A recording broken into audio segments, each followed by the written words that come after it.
Artificial intelligence రేస్లో నెగ్గడానికి ప్రపంచం పడుతున్న ఆరాటం. డేటా సెంటర్లు మన సహజ వనరులను ఎలా పిండేస్తున్నాయో తెలుసా? నిజాలు తెలిస్తే షాక్ అవుతారు. ఈరోజు మనం డిజిటల్ ప్రపంచం దాచేస్తున్న పర్యావరణ విధ్వంసం గురించి మాట్లాడుకుందాం. మీరు చాట్ జీపీటీని ఒక ప్రశ్న అడిగినా, లేదా ఓ ఇన్స్టాగ్రామ్ రీల్స్ స్క్రోల్ చేసినా, లేదా డిజిటల్ పేమెంట్ చేసినా, మీ ఫోన్ వెనుక ఓ చిన్న పట్టణానికి సరిపడా విద్యుత్, లక్షల లీటర్ల నీరు ఖర్చు అవుతుందో మీకు తెలుసా? మనం అంతా క్లౌడ్ గురించి మాట్లాడతాం. క్లౌడ్ అనగానే ఆకాశంలో మేఘాల్లాంటి డిజిటల్ అద్భుతం అని అనుకుంటాం. కానీ ఆ క్లౌడ్ అంత తేలికైంది కాదు. దానికి కాంక్రీట్, కరెంట్, నీరు మరి భూమి కావాలి. ఆర్టిఫిషియల్ ఇంటెలిజెన్స్ కోసం ఇప్పుడు ప్రపంచంలో అతిపెద్ద పోటీ జరుగుతోంది. ప్రభుత్వాలు, కార్పొరేట్లు డేటా సెంటర్లను నిర్మించడానికి వేల కోట్లు కుమ్మరిస్తున్నాయి. మరి అసలు డేటా సెంటర్ అంటే ఏంటి? సింపుల్గా చెప్పాలంటే వేలాది సర్వర్లు 24 గంటలు నిరంతరాయంగా పనిచేసే ఒక భారీ గోడౌన్. ఇవేవి అంత తేలిగ్గా పనిచేయవు. వీటి ఆకలి సామాన్యంగా ఉండదు. ఒక్క హైపర్ స్కేల్ డేటా సెంటర్ వాడే విద్యుత్ ఒక మధ్య తరహా పట్టణం వాడే విద్యుత్తుతో సమానం.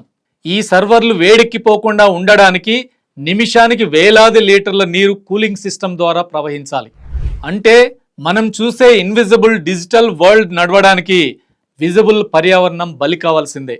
ప్రపంచవ్యాప్తంగా ఇప్పటికే దీని దుష్పరిణామాలు మొదలయ్యాయి. అమెరికాలో స్థానికులు రోడ్లపైకి వచ్చారు. డేటా సెంటర్ల వల్ల కరెంటు బిల్లులు పెరిగిపోతున్నాయని, తాగే నీటి మట్టాలు పడిపోతున్నాయని ఆందోళన చేస్తున్నారు. ఐర్లాండ్లో ఉత్పత్తి అయ్యే మొత్తం విద్యుత్తులో ఏకంగా 20% పైగా కేవలం డేటా సెంటర్లే మింగేస్తున్నాయి. దీంతో గ్రిడ్ కుప్పగూలే ప్రమాదం ఉందని ఆ దేశం భయపడుతుంది. నెదర్లాండ్స్ మరియు మలేషియాలో ప్రజలు ప్రభుత్వాలను నిలదీస్తున్నారు. వ్యాపారం చేసేది మల్టీనేషనల్ టెక్ కంపెనీలు. మరి దానికి మా నీళ్లను, మా కరెంటుని ఎందుకు బలి చేస్తున్నారు? ఇప్పుడు మన దేశం విషయానికి వద్దాం. ఇండియా ఏఐ మిషన్ భారీ సబ్సిడీలతో ఇది మొదలైంది. ముంబై, చెన్నై, హైదరాబాద్, నోయిడాలు గ్లోబల్ డేటా సెంటర్ హబ్లుగా మారుతున్నాయి. ఇది ఆర్థికంగా, వ్యూహాత్మకంగా చాలా అవసరం కావచ్చు. ఇండియా ఏఐ రేస్లో వెనకబడకూడదు అనేది నిజమే. కానీ మన దేశంలో ఇప్పటికే నీటి ఎద్దడి ఉంది. ఎండాకాలం వస్తే భూగర్భ జలాలు పాతాళానికి పడిపోతాయి. రైతులకు సాగునీరు, జనానికి తాగునీరు కటకట అవుతుంది. ఉచిత విద్యుత్ ఇవ్వడానికి డిస్కాములు అప్పుల్లో కూరుకుపోతున్నాయి. అలాంటి పరిస్థితుల్లో మనం బొగ్గు లేదా రెన్యూవబుల్ ఎనర్జీ ద్వారా తయారు చేసే విలువైన విద్యుత్తుని ఎవరికి ప్రాధాన్యతగా ఇవ్వాలి? కరెంటు కొరత ఉన్నప్పుడు ఒక రైతు పొలానికా, లేక టెక్ దిగ్గజాల ఏఐ మోడల్స్ ట్రైనింగ్కా?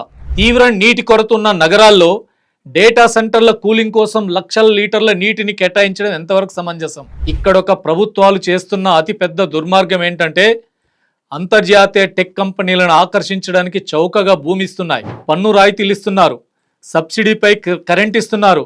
కానీ ఆల్రెడీ నష్టాల్లో ఉన్న డిస్కాములు ప్రజాధనంతో నడుస్తాయి. అంటే సామాన్య ప్రజల పన్నుల డబ్బులతో టెక్ కంపెనీల మౌలిక వస్తువులకు సబ్సిడీ ఇస్తున్నాం. లాభాలు కంపెనీల ఖాతాల్లోకి వెళ్తాయి. కానీ నీటి కొరత, కరెంటు కోతలు, పర్యావరణ విధ్వంసం వంటి నష్టాలను మాత్రం ప్రజలే భరించాలి. అలాంటప్పుడు ఎనర్జీ జస్టిస్ ఎక్కడున్నట్టు? ఒక ప్రాజెక్టు వల్ల వచ్చే ప్రయోజనాలు ఎవరికి వెళ్తున్నాయి? దానికయ్యే మూల్యాన్ని ఎవరు చెల్లిస్తున్నారు అనేది ఇక్కడ అసలు ప్రశ్న. దీని అర్థం ఏఐని లేదా డేటా సెంటర్లను వ్యతిరేకించాలని కాదు. డిజిటల్ భారత్ స్వయం సమృద్ధి సాధించాలంటే డేటా సెంటర్లు అత్యవసరం. కానీ ఎలా నిర్మిస్తున్నాం అనేది ముఖ్యం. మన విధానాల్లో వెంటనే మార్పులు రావాలి.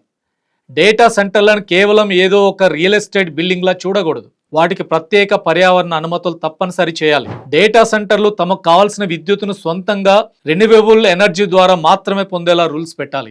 తాగునీటిని కాకుండా కేవలం రీసైకిల్డ్ వాటర్ మాత్రమే కూలింగ్ కోసం వాడేలా చూడాలి.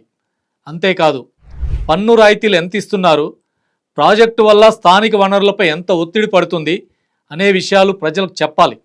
స్థానికులతో చర్చించకుండా నిర్ణయాలు తీసుకోవద్దు. చరిత్రను గమనిస్తే ఏ ప్రాజెక్టు వచ్చినా ముందుగా దెబ్బతిన్నది పర్యావరణమే.